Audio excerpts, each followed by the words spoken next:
പാതുവായിലെ വിശുദ്ധ അന്തോണീസ്. അടുത്ത ഞങ്ങളുടെ ഡെസ്റ്റിനേഷൻ ഇറ്റലിയിൽ തന്നെയുള്ള പാതുവായിലെ വിശുദ്ധ അന്തോണീസിന്റെ ദേവാലയത്തിലേക്കാണ്. റോമിൽ നിന്ന് 5.5 മണിക്കൂറും വെനീസിൽ നിന്ന് 42 കിലോമീറ്ററുമാണ് ഇവിടേക്കുള്ള ദൂരം. 1232 പണി കഴിപ്പിച്ച വിശുദ്ധ അന്തോണീസിന്റെ ദേവാലയവും അതിനുള്ളിലെ കാഴ്ചകളും കാണുവാൻ ധാരാളം ഭക്തജനങ്ങളും തീർത്ഥാടകരും എത്തുന്ന ഒരു നഗരമാണ് പാതുവ. ലോകത്തെമ്പാടും ഏറെ ഭക്തജനങ്ങളുള്ള ഒരു പുണ്യവാളനാണ് വിശുദ്ധ അന്തോണീസ്. ഈ അന്തോണീസിന്റെ പേരിൽ ധാരാളം ദേവാലയങ്ങൾ, കപ്പേളകൾ, സ്കൂളുകൾ, നൊവേനകളൊക്കെ ലോകത്തെമ്പാടും നടക്കുന്നുണ്ട്. ഈ പുണ്യവാളന്റെ നാമധാരികളായി ധാരാളം ആളുകൾ വേറെയും. അത്രമാത്രം ജനഹൃദയങ്ങളിൽ വണങ്ങുന്ന ഒരു പുണ്യവാളൻ വേറെയുണ്ടോ എന്ന സംശയമാണ്. നഷ്ടപ്പെട്ട വസ്തുക്കൾ കണ്ടെടുക്കുവാൻ ഇദ്ദേഹത്തിന്റെ മാധ്യസ്ഥം തേടാറുമുണ്ട്. 1195 പോർച്ചുഗലിന്റെ തലസ്ഥാനമായ ലിസ്ബണിൽ ഒരു പ്രഭു കുടുംബത്തിലാണ് ഫെർഡിനൻഡ് ജനിച്ചത്. മാതാപിതാക്കൾക്ക് ഏറെ എതിർപ്പുണ്ടായിരുന്നിട്ടും 15-ാം വയസ്സിൽ അഗസ്റ്റീനിയൻ സഭയിൽ ചേർന്ന് ഒരു വൈദികനായി. ഈ കാലയളവിൽ സഭാസ്ഥാപകനെക്കുറിച്ചും ദൈവാശ്രയത്തെക്കുറിച്ചുമൊക്കെ ധാരാളം പഠിക്കാൻ അവസരമുണ്ടായി. പിന്നീട് കോയിംബ്രായിലുള്ള ഫ്രാൻസിസ്കൻ ആശ്രമത്തിൽ പഠിക്കാനും അവസരം ലഭിച്ചു. അവിടുത്തെ താമസത്തിനിടയിൽ ആഫ്രിക്കയിലെ മൊറോക്കയിൽ സുവിശേഷ ശുശ്രൂഷയ്ക്ക് പോയ 5 ഫ്രാൻസിസ്കൻ സന്യാസിനിമാരെ പരിചയപ്പെടുകയും അവരിൽ നിന്നും മൊറോക്കയിൽ മുസ്ലിങ്ങളുടെ ഇടയിൽ സുവിശേഷ വേല ചെയ്യാൻ പോയ ചിലർ രക്തസാക്ഷികളായ കാര്യം ആ ഫ്രാൻസിസ്കൻ സന്യാസിനിമാരിൽ നിന്നും അറിയുവാൻ കഴിഞ്ഞു. തനിക്കും അതുപോലെ രക്തസാക്ഷിയാകാൻ ആ യുവവൈദികൻ ആഗ്രഹിച്ചു. അതിനുവേണ്ടി ഫ്രാൻസിസ്കൻ സഭയിൽ ചേരുകയും അന്തോണീസ് എന്ന നാമം സ്വീകരിക്കുകയും ചെയ്തു. ഫ്രാൻസിസ്കൻ സഭാ നിയമങ്ങൾ പഠിച്ച് മൊറോക്കയിലേക്ക് പോകുവാൻ തയ്യാറെടുക്കുന്നതിനിടയിൽ അദ്ദേഹം രോഗബാധിതനാകുകയും പോർച്ചുഗലിലേക്ക് മടങ്ങുകയും ചെയ്തു. അദ്ദേഹം ഒരു മികച്ച പ്രാസംഗികനാണെന്ന് പല അവസരങ്ങളിലും അധികാരികളുടെ മുൻപിൽ തെളിയിക്കാൻ അവസരം ലഭിച്ചിട്ടുണ്ട്. കൊതിയോടെ അവ കേൾക്കുവാൻ ജനങ്ങൾ കാത്തിരുന്നിട്ടുമുണ്ട്. വിശുദ്ധ ഗ്രന്ഥത്തിലുള്ള അന്തോണീസിന്റെ അഗാധമായ അറിവ് ആശ്രമത്തിലുള്ളവരെ പഠിപ്പിക്കുവാനും അദ്ദേഹം നിയോഗിക്കപ്പെട്ടു. അന്യഭാഷക്കാരോട് തന്റെ ഭാഷയിൽ പ്രസംഗിക്കുമ്പോൾ അത് കേൾക്കുന്നവരുടെ ഭാഷയിൽ അവർക്കും മനസ്സിലാകുമായിരുന്നു. ഒരിക്കൽ മാർപ്പാപ്പയുടെ മുന്നിൽ ഒരു മഹാസമ്മേളനത്തിൽ വെച്ച് അദ്ദേഹത്തിന് പ്രസംഗിക്കേണ്ടി വന്നു. കൂടിയിരുന്നവർ പല ഭാഷക്കാർ. എന്നാൽ അന്തോണീസിന്റെ പ്രസംഗം അവരവരുടെ ഭാഷയിൽ മനസ്സിലായി എന്നതാണ് വാസ്തവം. പ്രസംഗിക്കുക മാത്രമല്ല, ജീവിച്ച് കാണിച്ചു കൊടുക്കുകയും ചെയ്യുന്ന ഒരു മഹാപ്രതിഭ തന്നെയായിരുന്നു അന്തോണീസ്. മാനസാന്തരമായിരുന്നു അദ്ദേഹത്തിന്റെ പ്രസംഗം കേട്ടവരുടെ അനന്തരഫലം. പകൽ സമയം മുഴുവൻ പ്രസംഗത്തിലൂടെയും കൂദാശ പരികർമ്മത്തിലൂടെയും സമയം ചിലവഴിച്ചും രാത്രിയിൽ പ്രാർത്ഥനയിലുമായിരുന്നു അദ്ദേഹത്തിന്റെ ജീവിതം. അങ്ങനെ ഒരു ഭവനത്തിൽ രാത്രി ചിലവഴിക്കുന്ന സമയത്ത് വീട്ടുടമസ്ഥൻ താക്കോൽ പഴുതിലൂടെ നോക്കിയപ്പോൾ മാതാവ് ഉണ്ണീശോയെ അന്തോണീസിന്റെ കൈകളിൽ ഏൽപ്പിക്കുന്നതാണ് കണ്ടത്. നിരന്തര അധ്വാനവും യാത്രയും പരിഹാര പ്രവൃത്തികളും മൂലം അദ്ദേഹത്തിന്റെ ആരോഗ്യം മോശമാവുകയും രോഗബാധിതനായി തീരുകയുമുണ്ടായി. 1231 ജൂൺ 13 അദ്ദേഹം 36-ാമത്തെ വയസ്സിൽ സ്വർഗത്തിലേക്ക് യാത്രയായി. അപ്പോൾ ദേവാലയത്തിലെ മണി തന്നെ അടിച്ചുവെന്ന് പറയപ്പെടുന്നു. മരിച്ച് 1 വർഷത്തിനു ശേഷം സഭ അദ്ദേഹത്തെ വിശുദ്ധനാക്കി. എത്തിച്ചേർന്നത് വിശാലമായ ഒരു പാർക്കിംഗ് ഗ്രൗണ്ടിലാണ്.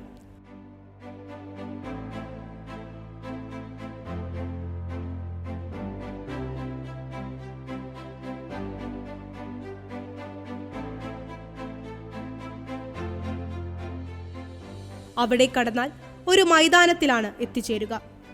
ഇറ്റലിയിലെ തന്നെ ഏറ്റവും വലിപ്പം കൂടിയ മൈതാനമാണിത്. മൈതാനത്തിന് ചുറ്റുമായി ഒരു തോട് നിർമ്മിച്ചിരിക്കുന്നു. അതിൽ 4 പാലങ്ങളും. ഈ മൈതാനത്തിന് ചുറ്റും 74 മനോഹരമായ പ്രതിമകളും സ്ഥാപിച്ചിരിക്കുന്നു.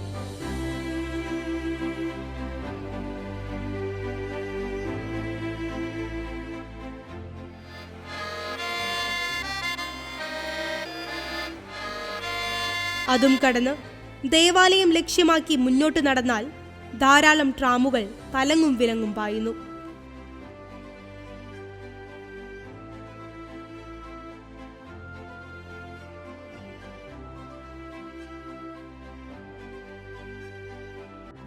പ്രഭാതത്തിലെ പല വിചിത്ര കാഴ്ചകളും ഈ വഴിയോരങ്ങളിൽ കാണുവാൻ കഴിഞ്ഞു.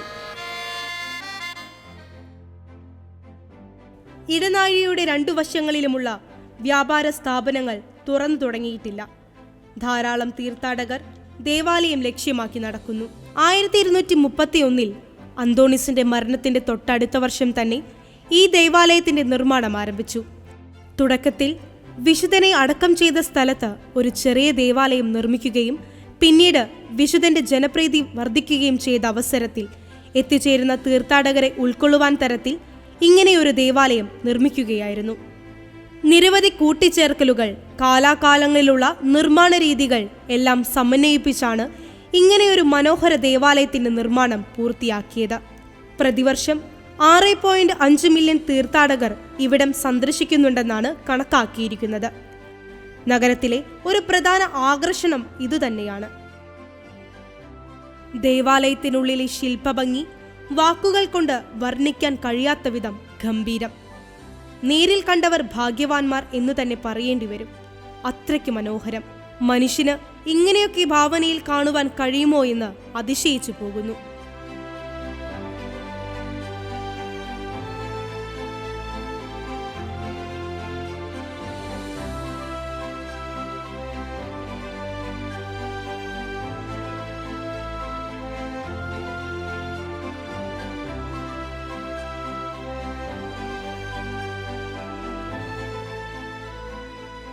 ഈ ഇടനാഴിയിലൂടെ മുന്നോട്ട് നടന്നാൽ വിശുദ്ധന്റെ മൃതശരീരം അടക്കം ചെയ്തിരിക്കുന്ന പേടകത്തിനു സമീപമെത്താം. എന്തോ ഇത്തവണ സന്ദർശകർക്ക് അവിടെ പ്രവേശനം അനുവദിച്ചിട്ടില്ല.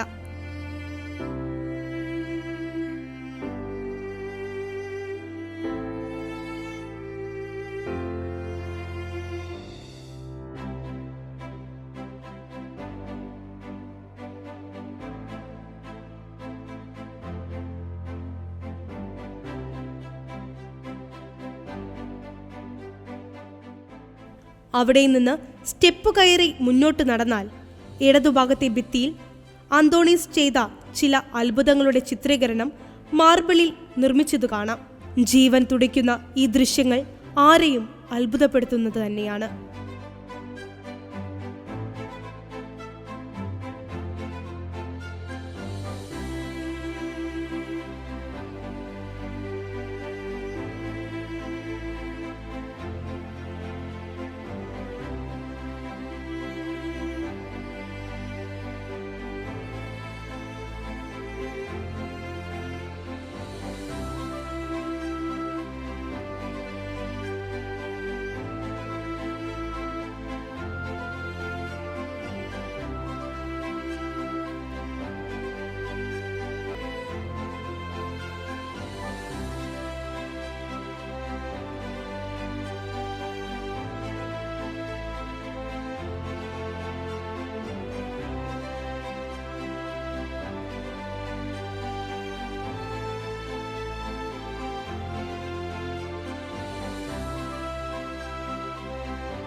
ഈ സ്വർണവർണ്ണത്തിൽ നിർമ്മിച്ചിരിക്കുന്ന അൾത്താരയിലാണ് വിശുദ്ധന്റെ തിരുശേഷിപ്പുകൾ സൂക്ഷിച്ചിരിക്കുന്നത്. ധാരാളം ആളുകൾ കണ്ണീരോടെ അവിടെ നിന്നും പ്രാർത്ഥിക്കുകയും ഫോട്ടോ എടുക്കുകയും ചെയ്യുന്നു.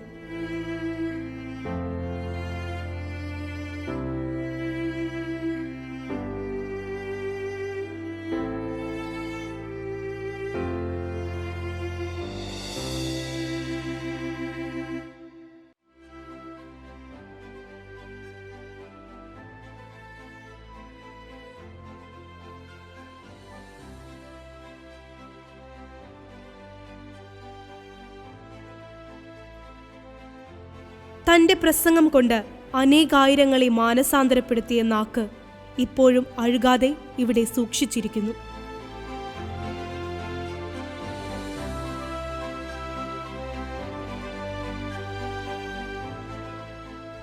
വിശുദ്ധന്റെ താടി, പല്ലുകൾ, തലയോട്ടിയിലെ ചർമ്മം, വിരലിൻ്റെ ഒരു ഭാഗം, അദ്ദേഹം ഉറങ്ങുമ്പോൾ തലയ്ക്കൽ വെച്ചിരുന്ന പാറക്കഷ്ണം, കൂടാതെ ഗെറ്റ്സമേൻ തോട്ടത്തിൽ നിന്നുമെടുത്ത കല്ല് മുതൽ ജോൺ പോൾ പാപ്പയുടെ തിരുശേഷിപ്പ് വരെ 24ഓളം വിശുദ്ധ വസ്തുക്കൾ ഇവിടെ സൂക്ഷിച്ചിരിക്കുന്നു.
വിശുദ്ധന്റെ കുർബാന കുപ്പായം.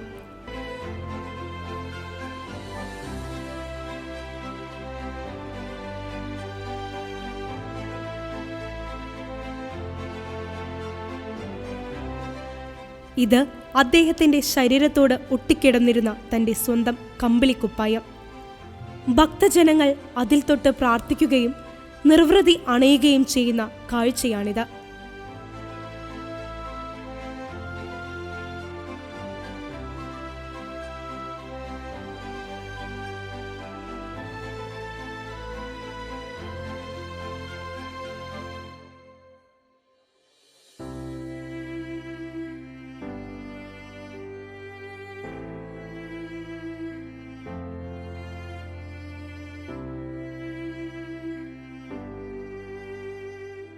ഈ ഇടനാഴിയിലൂടെ മുന്നോട്ടു നടന്നാൽ ദേവാലയത്തിൻ്റെ വലതുഭാഗത്തെത്താം. അവിടെ വിശുദ്ധ കുർബാന ഇടതടവില്ലാതെ നടക്കുന്നുണ്ട്.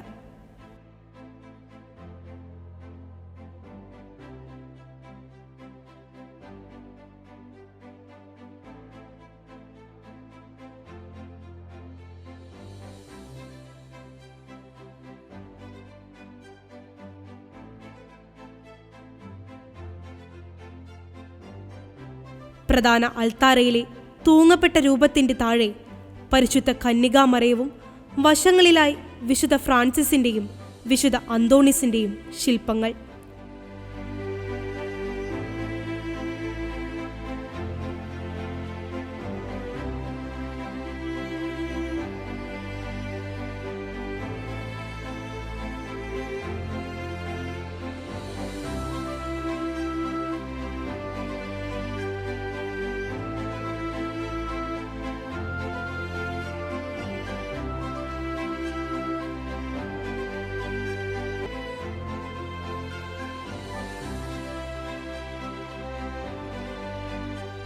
ശില്പഭംഗി കൊണ്ടും നിർമ്മാണത്തിലെ വൈവിധ്യം കൊണ്ടും ഏതൊരാളിലും അത്ഭുതം ജനിപ്പിക്കുന്നവയാണ് ദേവാലയത്തിൻ്റെ ഓരോ ഭാഗവും.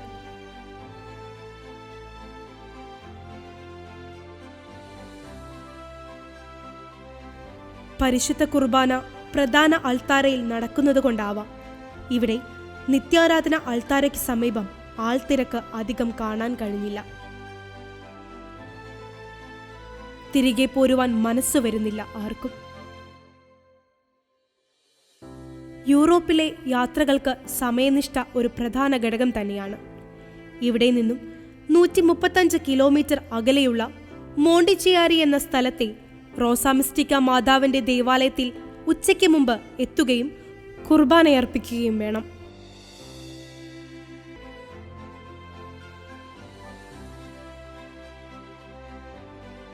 പക്ഷേ പാതുവായിലെ അന്തോണിസിന്റെ ദേവാലയം കൊതിതീരെ കാണുവാൻ പറ്റിയില്ല എന്ന് എല്ലാവരും സങ്കടം പറയുന്നുണ്ടായിരുന്നു.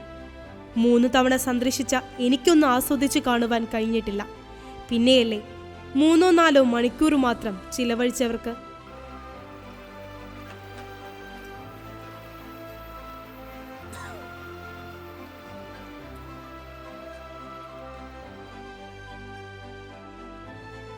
അടുത്തതിൽ മോണ്ടിച്ചിയാരിയിലെ റോസാ മിസ്റ്റിക്ക മാതാവും അവിടുത്തെ കാഴ്ചകളും.